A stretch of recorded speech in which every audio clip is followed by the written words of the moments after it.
On est le matin de la compète. Là, ils nous ont pas encore mis le spectacle à la télé là pendant le petit-déj. Mais franchement, leur fromage blanc, là, il est délicieux. Avec quelques petits raisins dessus, c'est vraiment quelque chose de très très frais le matin, j'adore. Donc là, ils ont fait un petit effort avec le pain. On appréciera le petit design étoilé. Alors ça, j'adore les petits raisins secs ici, ils sont vraiment vraiment très savoureux. Petite salade de fruits, ils ont mis plus de fruits cette fois-ci. Alors ça, par contre, tu vois, les saucissons et trucs comme ça, je déconseille parce que à chaque fois, franchement, j'ai été avec le bide retourné, quoi. Le fromage aussi, il est très très fort, c'est très très puissant. On va voir ce qu'il y a. Alors ça ressemble aux crêpes d'hier, mais on dirait qu'ils ont mis un petit truc en plus qui les fait briller. Je pense que c'est un petit coup d'huile. Alors ça, le porridge, c'est pas mal. Là, les petites boulettes, j'ose même pas savoir ce qu'il y a dedans, mais je pense que ça doit être de la viande. Et ça, les saucisses, je vais pas y toucher. Donc là, j'étais en train de parler avec la coach de l'équipe nationale de Ouzbékistan. Et elle me fait « Ouais, putain, je suis trop content, je viens d'emmener mon gamin à l'école pour la première fois. » Ah, ok, il a quel âge?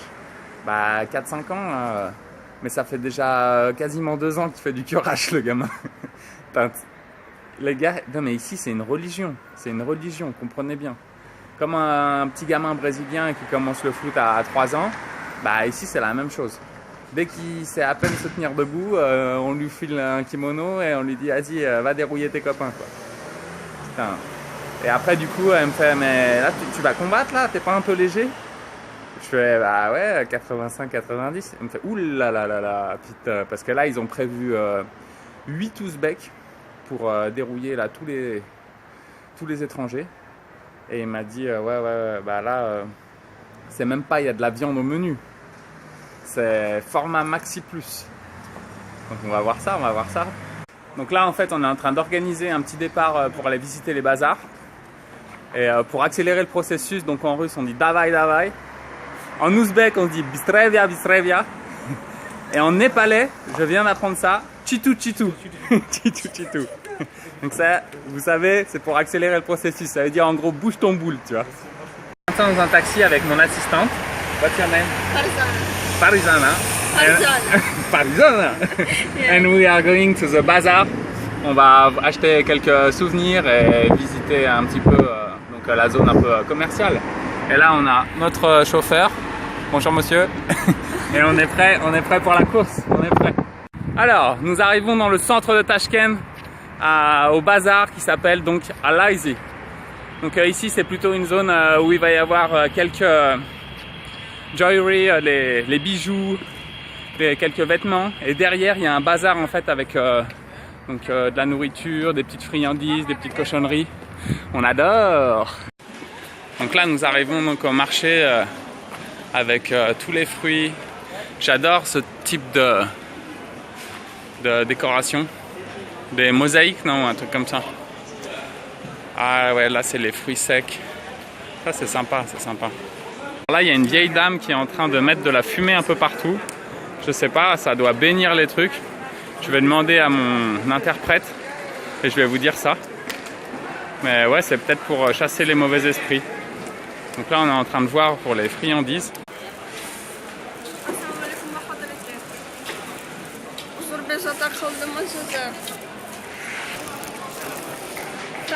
Donc en fait la dame, c'est comme je vous ai dit, c'est pour bénir. Et en fait du coup l'interprète elle m'a dit que cette dame n'est pas ouzbek, elle est donc une autre nationalité. Elle est là donc elle passe pour bénir les gens. Et, donc c'est une... Putain, je me souviens plus du nom d'où est-ce qu'elle part. Mais a priori ça casse les pieds un peu à certaines personnes qui viennent avec la fumée.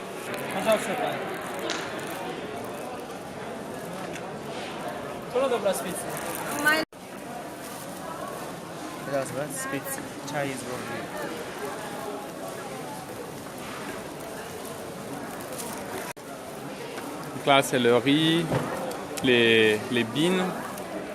Ils adorent manger des beans.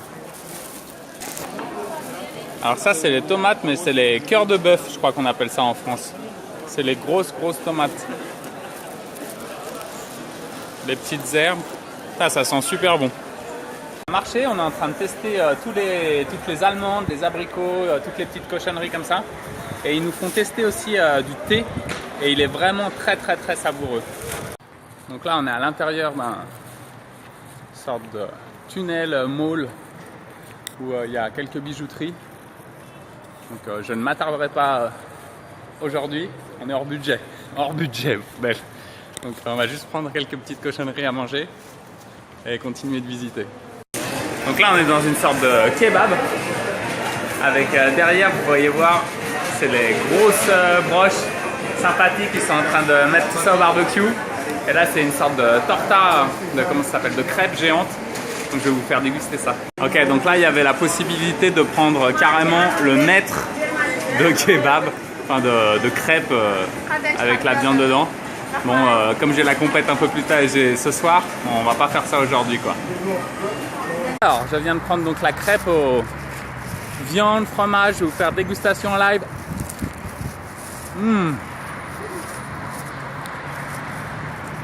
Délicieux, délicieux. Mais c'est très light. On sent que la sauce et la crème et le fromage, c'est maxi plus. Donc là, on est en train de prendre un taxi pour le prochain lieu de visite. On est parti. Allez, hop, hop. Bon, je sais que c'est pas trop catholique de sortir du petit-déj et de se taper une torta kebab crêpe super fourrée. Mais vraiment, c'était délicieux. Donc là, nous arrivons dans le prochain bazar avec mon interprète. Donc là, c'est les melons géants. Attends, je vais juste voir ça. Putain. La taille du melon. Putain, on dirait un méga suppositoire. Donc nous arrivons au Chorso Bazar. C'est a priori un gros dôme. Et on va voir ce qu'il y a là-bas dedans. Alors, nous sommes dans le Chorso Bazar. Et la première chose qui me saute au nez, c'est les odeurs. Donc là, c'est vraiment charcuterie, nourriture consommable, des nouilles, des salades. C'est spécifique pour la bouffe. Je vous montre ça.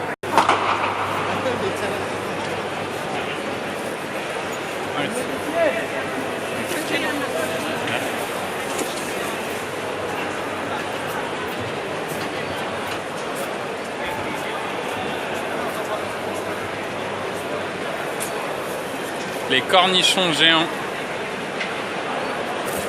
Donc alors ça, c'est une sorte de cheese, a kind of cheese. On pourrait dire que c'est de la crème. It's kind of butter. Alors ça, c'est les big pieces of meat. Là, ça donne envie de se taper un bon steak. Donc là, il est spécialisé dans le cheval. Bonjour. Alors là, le gars est spécialisé dans les os. Donc là, c'est les os à moelle. Vous pouvez voir, ça donne envie de se manger une petite tartine.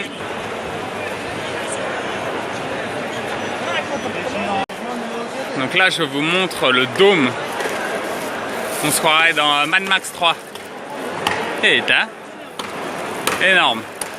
Donc là, c'est plutôt pour la viande, la bidoche. C'est vraiment, il y a pas mal de cheval. Des gars qui s'acharnent sur les carcasses. Le gars, il est en train de faire son warm-up pour la compétition là. Bon, il y en a qui fument hein, carrément là au milieu de tout ça. Le gars, il grille sa clope. Normal quoi.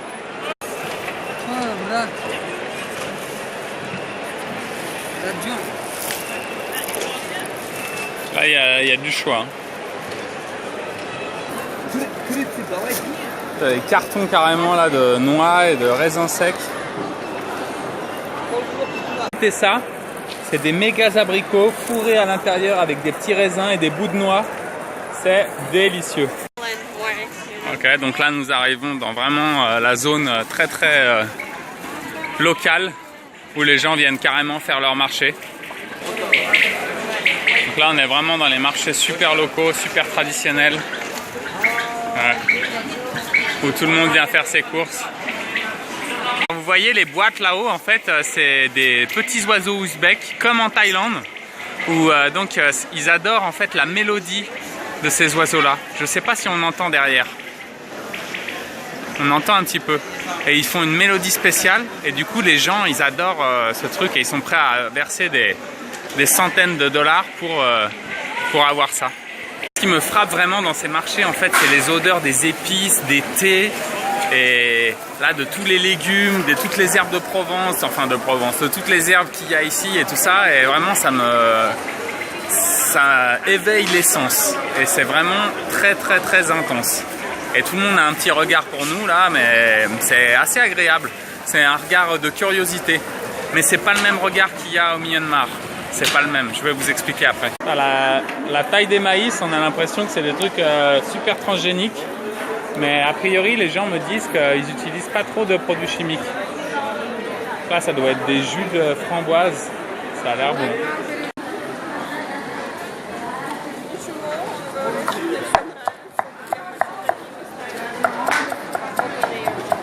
Les femmes, en fait, ici, elles coupent les légumes que tu viens acheter directement pour faire tes salades. C'est pratique.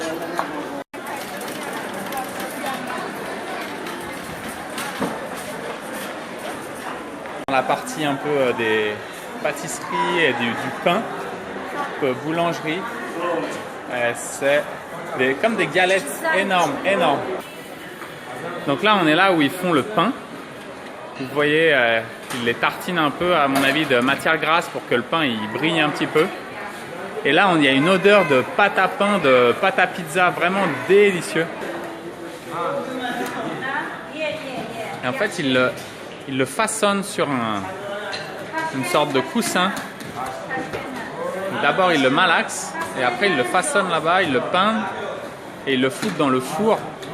Ça sent vraiment. Donc là, après le rayon boulangerie de pain, le four et tout ça, on passe carrément dans un autre type de marché avec plutôt des trucs artisanaux.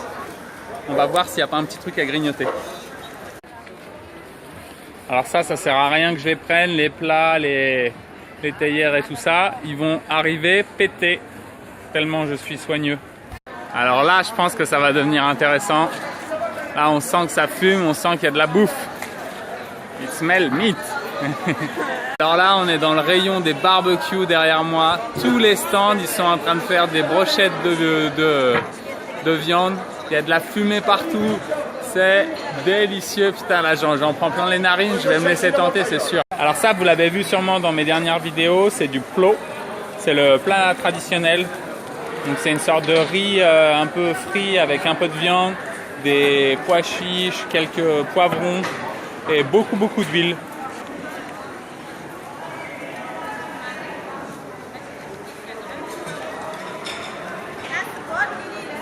On est dans un stand, on va goûter les raviolis géantes. C'est vraiment impressionnant. Donc c'est fourré à la viande avec une sauce de légumes et il y a quelques petits piments dessus. Les piments, je ne vais pas les manger, mais le reste, je vais vous faire déguster ça en live. Donc c'est ça, les raviolis géantes, et on met quelques petits oignons qui sont là-bas dans le coin. Super. La ravioli, tu sens que la pâte elle est fraîche. Tu sens que c'est pas une pâte chinoise quoi. Et c'est super frais, super délicieux, super tendre, avec des petits bouts de viande délicieux. Donc alors maintenant nous passons aux samosas qui sont donc fourrés à la viande et on va déguster ça. Donc il y a des petits oignons qui sont frits préalablement et après ils te mettent ça avec de la viande et c'est une sorte de ragoût quoi carrément là.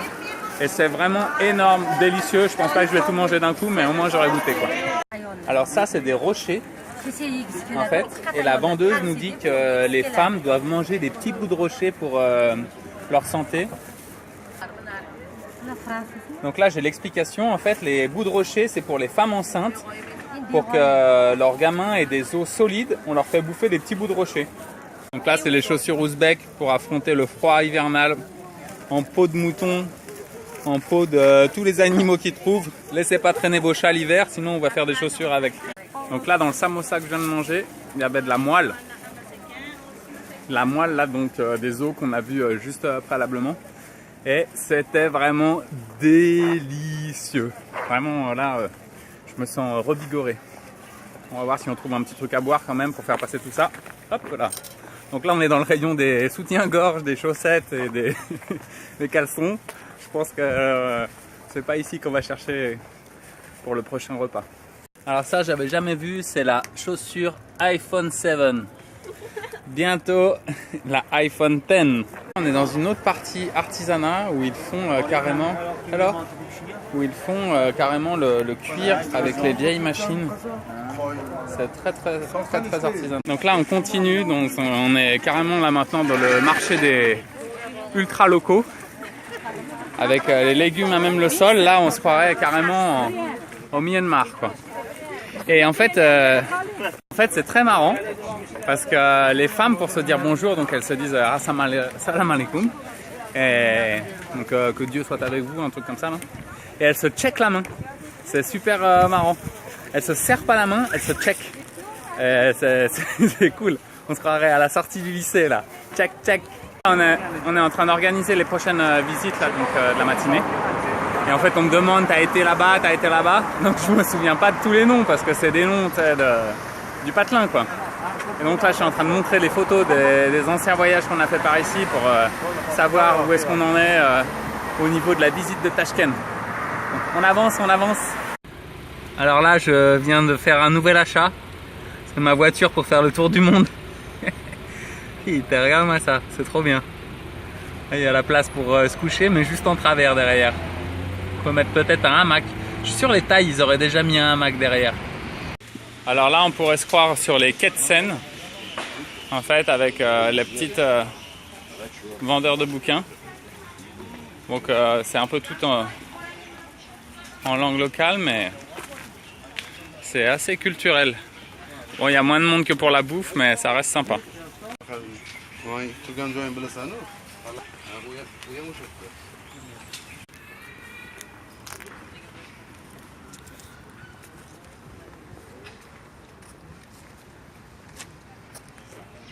Ok, donc on arrive au prochain marché. C'est le Miramar Bazar, comme dirait mon guide. Donc on va voir ce qu'il y a là-dedans. Alors là on est encore donc dans tout ce qu'il y a à manger quoi, fruits, légumes. On va voir s'il y a des petites choses un peu spécifiques, un peu particulières. Mais j'aime bien la configuration des lieux. C'est intéressant. Ouais, on est toujours parti.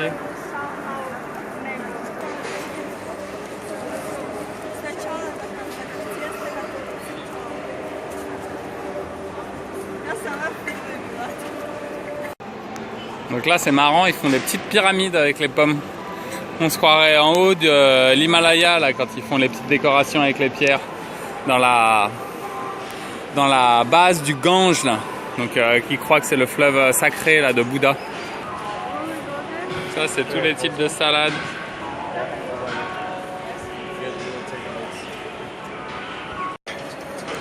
Alors ici ils te vendent carrément le poisson frais. Et voilà, c'est tout pour ce matin. Là on a fait le tour de tout Tashkent. On a pris déjà au moins 5 taxis. J'ai eu la meilleure guide de tout l'Ouzbékistan, number one in Ouzbékistan. Super good. Elle a rendu jalouse toutes les autres guides. Même le chef guide, il a vraiment pas assuré. Le gars il est resté dormir. Du coup c'est pour ça que justement j'ai eu cette interprète qui est venue avec moi. Elle m'a montré vraiment tous les bazars, tous les marchés, tout le bordel. On n'a pas fait les mosquées et les temples cette fois-ci là parce qu'on avait déjà fait ça il y a quelques mois. Donc là c'était vraiment un peu plus axé sur le food tour et toutes les conneries comme ça. Et c'était vraiment sympa. Donc ce que je retiendrai c'est les odeurs en fait. Les odeurs, les couleurs et donc je reviens aussi sur la façon dont les gens regardent. Donc il n'y a pas le petit brin qui pétille comme au Myanmar, comme j'ai ressenti, comme vous pouvez voir dans mes vidéos précédentes, où là-bas il y a vraiment carrément un étonnement de voir des blancs ici quoi. Alors que là il y a plus, ils sont contents mais ils sont plus réservés quoi. Ils ont le visage un peu plus fermé et ils sont un peu moins expressifs et ils ont les traits un peu plus tirés quoi. C'est les traits là, les Russes, hein, les Ouzbeks, l'Asie centrale, là, ils sont pas là pour rigoler. Hein. C'est des combattants, quoi. Pas comme les petits Birmans là-bas qui te vendent des crevettes sur le marché, quoi. Mais ils restent quand même assez sympathiques. Et ici, ils sont un petit peu plus avenants. Donc ils viennent quand même au contact et ils sont bien. Bon, heureusement, j'ai toujours ma team avec moi et ça m'aide vraiment. La suite des prochaines aventures dans quelques minutes.